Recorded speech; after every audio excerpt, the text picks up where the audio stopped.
3 jaman 70 80-an 90-an. Hai Halo. dia gak Dan ada dia termengung. makanya dimakan. Pak, pernah dengar ada quote nih. Katanya, love your job but don't fall in love with your company atau something like that gitu.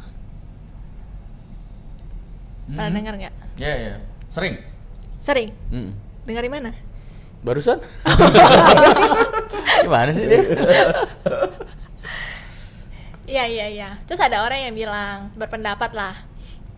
Ya, benar juga, jangan fall in love with your company karena one day your company will stop loving you. Nah,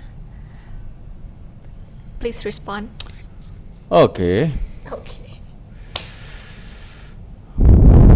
Gua gimana ya, ini apa? Coba lagi tadi bilang jangan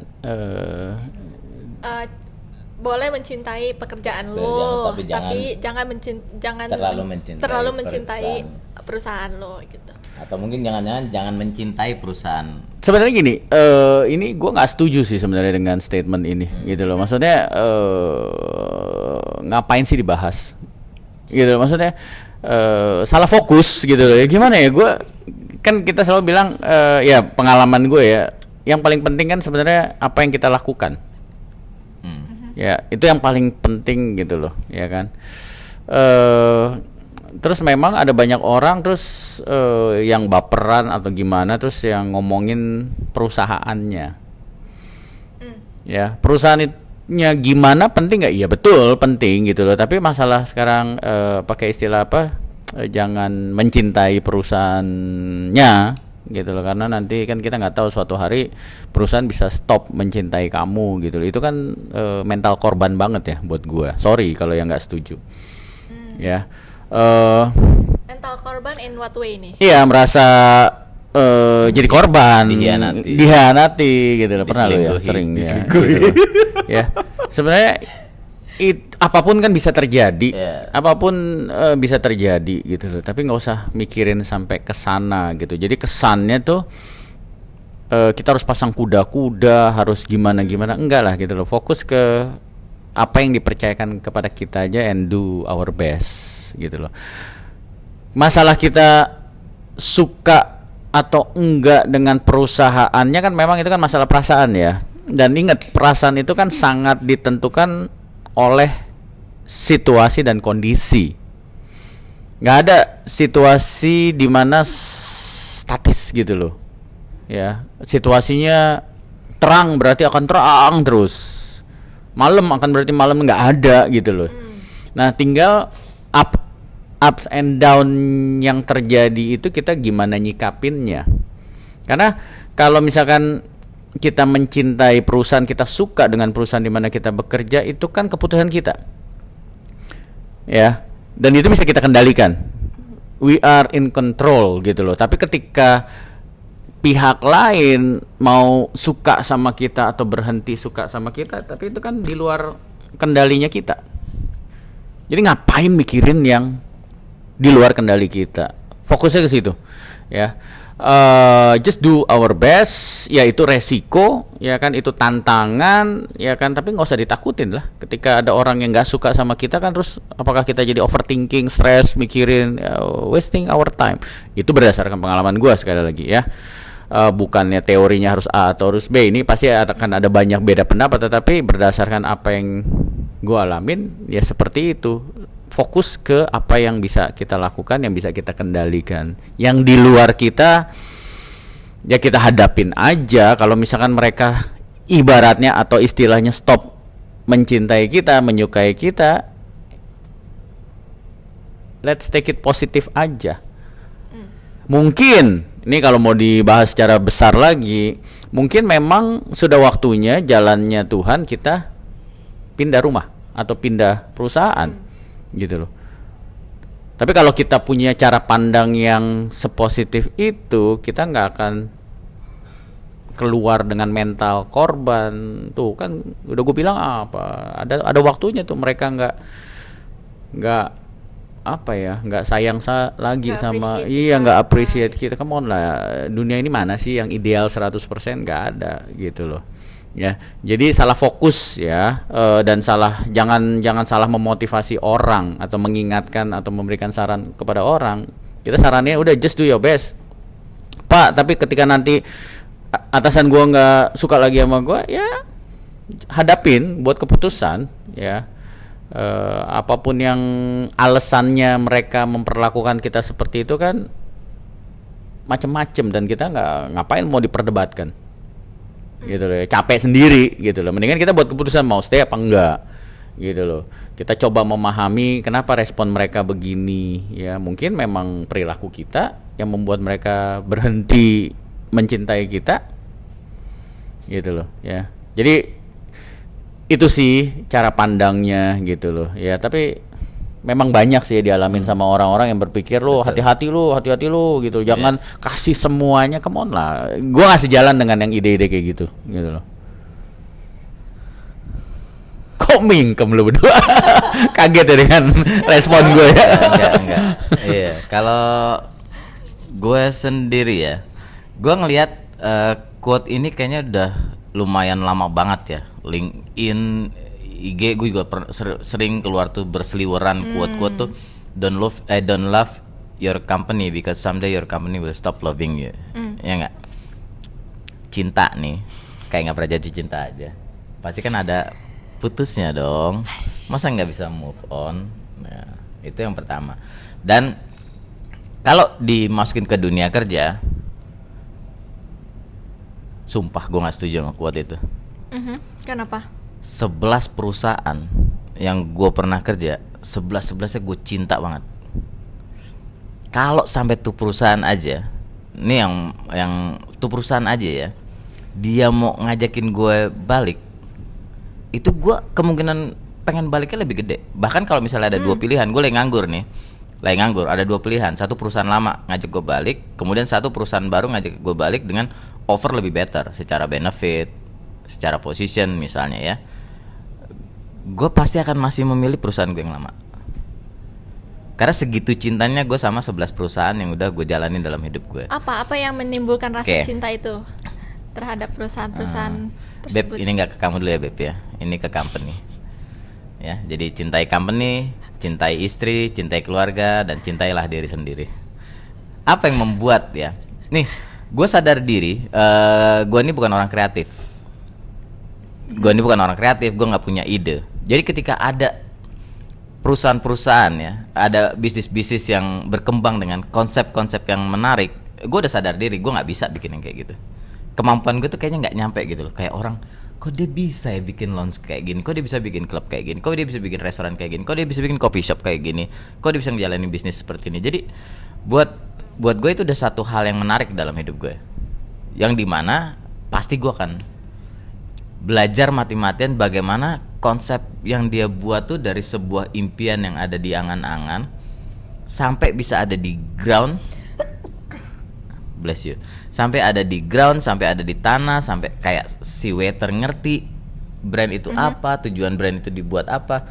Nah, itu buat gue sebuah ketertarikan tuh yang kadang gue kayak ngelihat ada bintang film lewat depan gue tuh. Ya ampun, keren amat sih. Nah,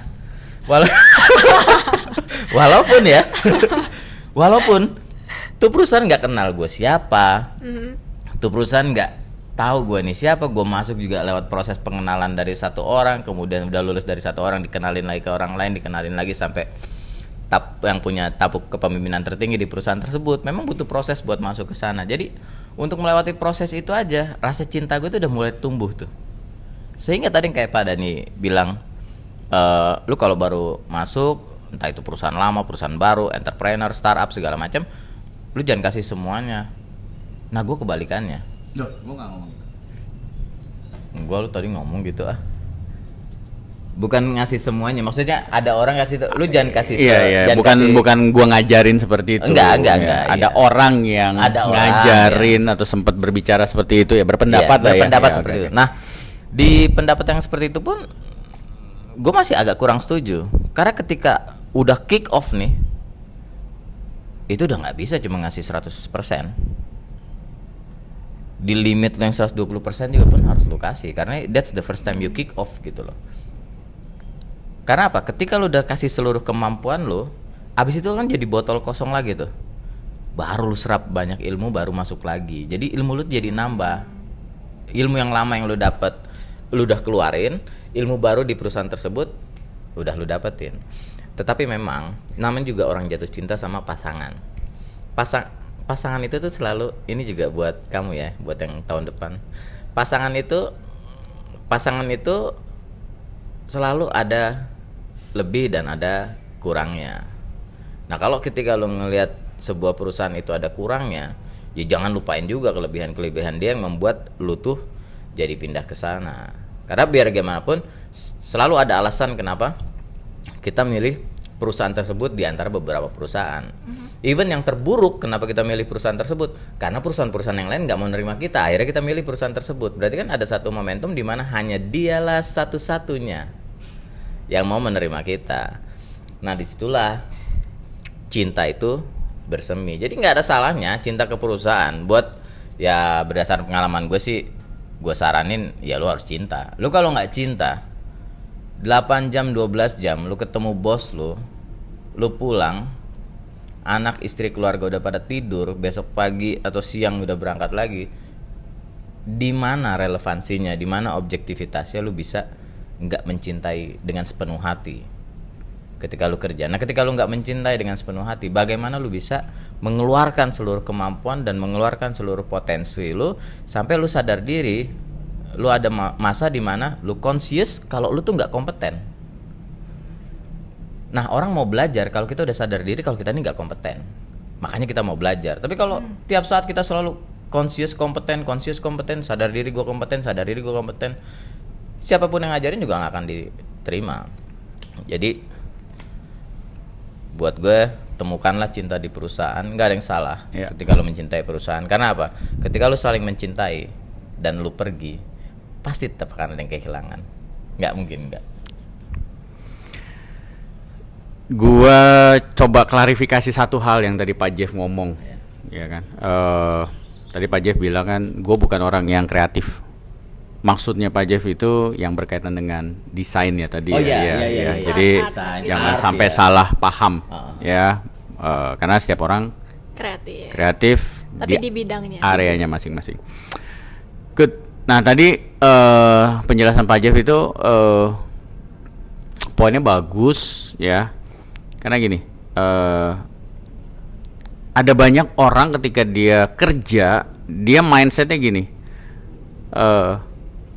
gua akan bekerja untuk memenuhi keinginan si perusahaan, memenuhi kebutuhan si perusahaan. Perusahaan butuh salesnya ditingkatkan, gua akan meningkatkan salesnya perusahaan gitu loh. Sebenarnya lumrah ya orang bekerja seperti itu, ya kan? Oh, bapak meng-hire saya, ibu meng-hire saya untuk melakukan A, B, C, D. Kayak default gitu ya. Tetapi itu mungkin awalnya jadi dari situ tuh quotes yang tadi kita bahas di awal. Ya, jadi sebenarnya gini, kalau gue juga dulu pemikirannya seperti itu, tapi berjalannya waktu ini pernah kita bahas, alasan kita ngejalanin bakat pimpin tuh apa sih? Ini kan nggak kita bahas di Kemang atau di mana waktu itu, ya. Nah, alasan kita, motivasi kita melakukan suatu project atau pekerjaan pasti kan macam-macam ya. Ada nomor satunya A, nomor duanya B, nomor 3. Tapi coba pikirin ya. Karena semakin kesini ini yang selalu ada di kepala gua gitu loh. Ketika kita melakukan sesuatu itu kan sebenarnya itu kesempatan kita untuk mengasah apa yang kita punya. Skills yang kita punya, sehingga skills kita jadi makin tajam. Nah, coba deh, setiap orang yang mau bekerja pola pikirnya seperti itu. Gua kerja untuk mempertajam skills gua, kemampuan gua gitu loh. Yang mana benefitnya nanti akan baik untuk perusahaan. gitu loh. Nah, menurut gua kalau ini dijadikan nomor 1, kita akan lebih perform lebih maksimal gitu daripada hitung-hitungan gitu kan. Wah, dia cuman giniin gue segini gini, udahlah gue pirit aja lah, gue kasih dikit aja, gue kasih setengah, mungkin kesana gitu loh. Coba kalau kita nomor 1-nya, waduh terima kasih nih gue dikasih kesempatan gue untuk, gue emang bermasalah nih dengan komunikasi, sedangkan gue sekarang tugasnya sebagai misalkan front office atau operator yang mana gue harus ketemu banyak customer nih. Udahlah ini gue pakai banget supaya mudah-mudahan nanti communication skills gue membaik gitu loh. Ya kan. Nah kalau kita fokusnya ke situ, kan benefitnya sebenarnya buat kita, ya kan, supaya nilai kita semakin tinggi gitu loh. Jadi bukannya belum apa-apa, wah nih perusahaannya kok pelit ya sama gue, ntar deh gitu loh. Dari situ dengan mindset seperti itu, duit yang akan ngikutin kita, duit yang akan ngejar kita gitu loh. Kalau memang kualitas kita naik, skills kita semakin tajam kita yang dikejar duit, mau dong. Ya gue juga mau, kita semua juga mau dikejar duit gitu loh. Pak sama kita yuk, Bu sama kita yuk, Bu sama kita gitu loh. Tapi itu akan terjadi ketika kita udah tajam. Ya. Nah, makanya mindset itu hati-hati gitu loh. Sehingga nanti mindset yang salah akhirnya lahirlah quotes yang kita dengar tadi yang terkesannya positif, tapi menurut gua malah mengacaukan banyak orang, terutama orang-orang yang lagi mulai karir, yang nggak ngerti. Udahlah lu keluarinnya setengah aja, lu jangan maksimal lah segala macam ya. Karena gini, perasaan itu akan sangat, apa yang ada di dalam hati kita itu mempengaruhi performance kita.